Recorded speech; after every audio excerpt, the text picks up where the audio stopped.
Hello all, నేను మీకు ఇప్పుడు ఒక మంచి కాకరకాయ కారం రెసిపీ చూపిస్తున్నాను. ఎవరైనా వెయిట్ చేస్తూ ఉంటే ఈ వీడియో స్కిప్ చేయకుండా ఫుల్గా చూసేయండి. కాకరకాయలు మంచిగా కడిగి కొంచెం ఆరబెట్టుకున్న తర్వాత వాటిని ఇట్లా మీడియం సైజులో కట్ చేసుకొని పెట్టుకోండి. ఫుల్ థిక్గా అండ్ మరి థిన్గా కూడా కట్ చేసుకోకూడదు, బికాజ్ అవి విరిగిపోతాయి అనమాట ఫ్రై చేసుకునేటప్పుడు థిన్గా కట్ చేస్తే. అండ్ కట్ చేసిన వాటిని ఇలా నార్మల్ ఫ్రై చేసుకొని పెట్టుకోండి. డీప్ ఫ్రై అసలు చేయకూడదు ఈ కారం కోసం, నార్మల్గానే చేసుకోవాలన్నమాట. అండ్ ఇప్పుడు ఒక గిన్నెలో కొంచెం చింతపండు అండ్ చిటికెడు బెల్లం వేసి ఉడికించండి. అండ్ ఇంకో సైడ్ మెంతులు, ఆవాలు, జీలకర్ర ఫ్రై చేసి వాటిని పౌడర్ చేసుకొని పెట్టుకోవాలన్నమాట. అండ్ ఇప్పుడు పొట్టు తీసిన వెల్లిపాయలు జస్ట్ దంచడం కానీ లేదంటే మిక్స్ చేసినా పర్లేదు. అండ్ గుజ్జును కూడా, చింతపండు గుజ్జును కూడా మిక్సీ చేసుకొని పక్కకు పెట్టుకోవాలి.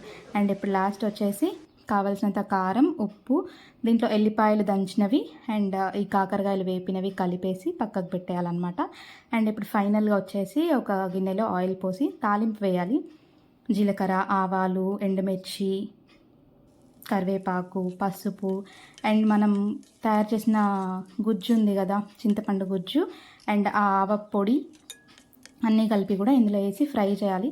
మనం చింతపండు గుజ్జు వేసిన తర్వాత అది కొంచెం ఆయిల్ సెపరేట్ అయినట్టుగా అనిపిస్తుంది. అప్పుడు స్టవ్ ఆఫ్ చేసేసి లైట్గా పసుపు వేసేసి దాంట్లో మనం ఈ కాకరకాయ కారం లేదంటే కాకరకాయ కారంలో తాలింపు అంతా కలిపి మిక్స్ చేసి పక్కకు పెట్టేసుకోవాలన్నమాట. వేడి వేడి అన్నంలో ఈ కాకరకాయ కారం వేసుకుంటే సూపర్ ఉంటుంది. అండ్ ఇది ఒక 15 to 20 days పాడవకుండా చాలా టేస్టీగా యమ్మీగా ఉంటుంది అనమాట.